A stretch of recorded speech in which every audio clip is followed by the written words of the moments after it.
एक बार शिव ने अपने तेज को समुद्र में फेंक दिया था। उससे एक महातेजस्वी बालक ने जन्म लिया। यह बालक आगे चलकर जलंधर के नाम से पराक्रमी दैत्य राजा बना। इसकी राजधानी का नाम जलंधर नगरी था। दैत्यराज कालनेमी की कन्या वृंदा का विवाह जलंधर से हुआ। जलंधर महाराक्षस था। अपनी सत्ता के मद में चूर उसने माता लक्ष्मी को पाने की कामना से युद्ध किया, परंतु समुद्र से ही उत्पन्न होने के कारण माता लक्ष्मी ने उसे अपने भाई के रूप में स्वीकार किया।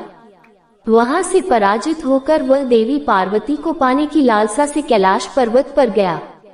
भगवान देवाधिदेव शिव का ही रूप धरकर माता पार्वती के समीप गया, परंतु मां ने अपने योगबल से उसे तुरंत पहचान लिया तथा वहां से अंतर्ध्यान हो गई। देवी पार्वती ने क्रुद्ध होकर सारा वृतांत भगवान विष्णु को सुनाया। जलंधर की पत्नी वृंदा अत्यंत पतिव्रता स्त्री थी।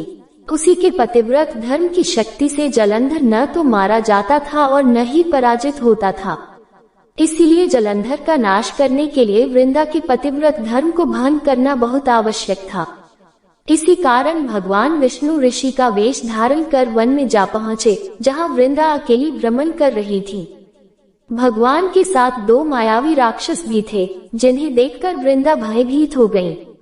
ऋषि ने वृंदा के सामने पल में दोनों को भस्म कर दिया। उनकी शक्ति देखकर वृंदा ने कैलाश पर्वत पर महादेव के साथ युद्ध कर रहे अपने पति जलंधर के बारे में पूछा। ऋषि ने अपने माया जाल से 2 वानर प्रकट किए। एक वानर के हाथ में जलंधर का सिर था तथा दूसरे के हाथ में धड़। अपने पति की यह दशा देखकर वृंदा मूर्छित होकर गिर पड़ी। होश में आने पर उन्होंने ऋषि रूपी भगवान से विनती की कि वह उसके पति को जीवित करें। भगवान ने अपनी माया से पुनः जलंधर का सिर धड़ से जोड़ दिया, परंतु स्वयं भी वह उसी शरीर में प्रवेश कर गए। वृंदा को इस छल का तनिक भी आभास न हुआ। जलंधर बने भगवान के साथ वृंदा पतिव्रता का व्यवहार करने लगी, जिससे उसका सतीत्व भंग हो गया। ऐसा होते ही वृंदा का पति जलंधर युद्ध में हार गया। इस सारी लीला का जब वृंदा को पता चला, तो उसने क्रुद्ध होकर भगवान विष्णु को हृदयहीन शिला होने का श्राप दे दिया। अपने भक्त के श्राप को भगवान विष्णु ने स्वीकार किया और शालिग्राम पत्थर बन गए। सृष्टि के पालनकर्ता के पत्थर बन जाने से ब्रह्मांड में असंतुलन की स्थिति हो गई। यह देखकर सभी देवी देवताओं ने वृंदा से प्रार्थना की वह भगवान विष्णु को श्राप मुक्त कर दे। वृंदा ने भगवान विष्णु को श्राप मुक्त कर स्वयं आत्मदाह कर लिया। जहाँ वृंदा भस्म हुई, वहाँ तुलसी का पौधा उगा।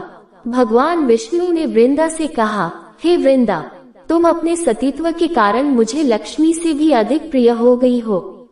अब तुम तुलसी के रूप में सदा मेरे साथ रहोगी। तब से हर साल कार्तिक महीने के देव उठावनी एकादशी का दिन तुलसी विवाह के रूप में मनाया जाता है। जो मनुष्य भी मेरे शालिग्राम रूप के साथ तुलसी का विवाह करेगा, उसे इस लोक और परलोक में विपुल यश प्राप्त होगा। उसी दैत्य जलंधर की यह भूमि जलंधर नाम से विख्यात है। सती वृंदा का मंदिर मोहल्ला कोट किशनचंद में स्थित है। कहते हैं कि इस स्थान पर एक प्राचीन गुफा भी थी, जो सीधी हरिद्वार तक जाती थी। सच्चे मन से 40 दिन तक सती वृंदा देवी के मंदिर में पूजा करने से सभी मनोरथ पूर्ण होते हैं। धार्मिक कथा है कि वृंदा पति के वियोग को सहन नहीं कर पाए और सती हो गई।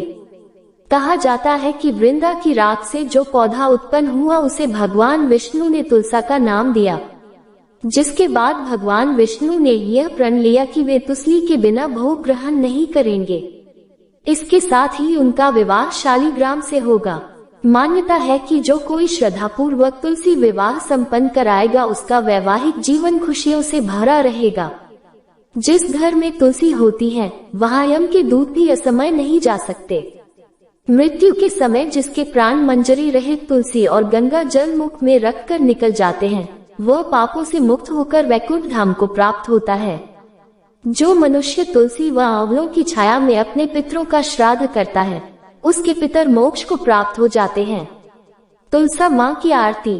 तुलसी महारानी नमो नमो, हरि की पटरानी नमो नमो, धन तुलसी पूर्ण तप कीनो, शालिग्राम बनी पटरानी, जाके पत्र मंजरी कोमल, श्रीपति कमल चरण लपटानी, धूप दीप नैवेद्य आरती, पुष्पन की वर्षा बरसानी, 56 भोग 3600 व्यंजन। बिन तुलसी हरि एक ना मानी, सभी सखी मैया तेरो यश गावे। भक्तिदान दीजे महारानी, नमो नमो तुलसी महारानी। तुलसी महारानी नमो नमो, तुलसी महारानी नमो नमो। हरि की पटरानी नमो नमो।